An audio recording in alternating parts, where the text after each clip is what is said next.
ด้าน2 เมกพี่น้องฟังไทยคนนั้นพี่น้องฝั่งนั้นเป็นฟังไทยเนาะนี่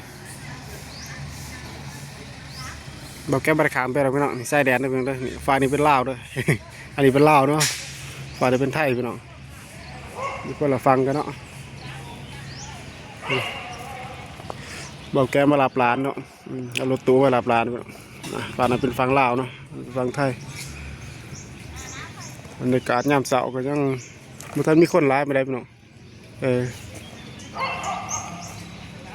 เมื่อท่านมีคนร้ายไปไหนอันนั้นฟังไทยมั้งนะบรรยากาศเงียบเงาเนาะบ่คือตอนช่วงปีใหม่เลยโอ้คนร้ายแห่งเป็นเต็มเบิดแถวนี้เนาะจนบ่มีบอลสินังนี่คือบ่ร้ายไปไหนถ่ายพี่น้องเว้นมาว่าขามมาแล้วเนาะแต่เว้นแต่ใดบ่ฮู้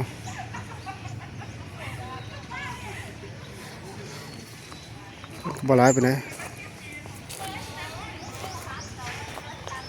คนเดินขามมาเนาะขามมาแต่ฝั่งไทยเนาะถ้าคนไปคนมาพี่น้องเนาะมีแต่คนไปคนมาคนกับไปคนกับมาไปเที่ยว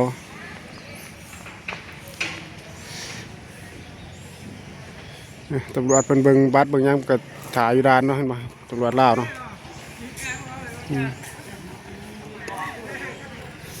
ตำรวจลาวบรรยากาศยามเช้าหนาวเลยพี่น้องทั้งหนาวอยู่เนาะถ้าฝุ่นที่หนาวทั้งนี้บอกมันจะหนาวแห้งหนาวอยู่การเนาะ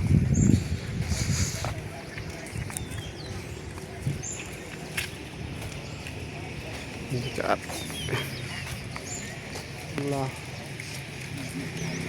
รถไปคนมาเลยไปคนก็ไปเฮียเบียร์แข่งงานคนก็ไปเที่ยวเนาะเรื่องคนไปเที่ยวมันก็ไม่เท่ากับหลานไปเที่ยวกับเป็นเดือนพี่น้องเนาะไปเที่ยวไทยเนาะไปหาป่าอยู่ไทยป่าเกบียร์อยู่ประเทศไทยพี่น้องบางแกบริเกินไปเลยเนาะบางแกก็อยู่บ้านตอนนี้อันนี้มีแต่คนลาวด้วยเพื่อนว่าเนาะไปเห็นเบียร์อยู่ไทยครับมายามบ้านยามเมืองก็ไปมากง่ายเนาะไทยลาวก็ไปง่ายสะดวกทุกมื้อนี่แล้วสำหรับพี่น้องขอบคุณทุกคนที่เข้ามารับชมเนาะสบายดี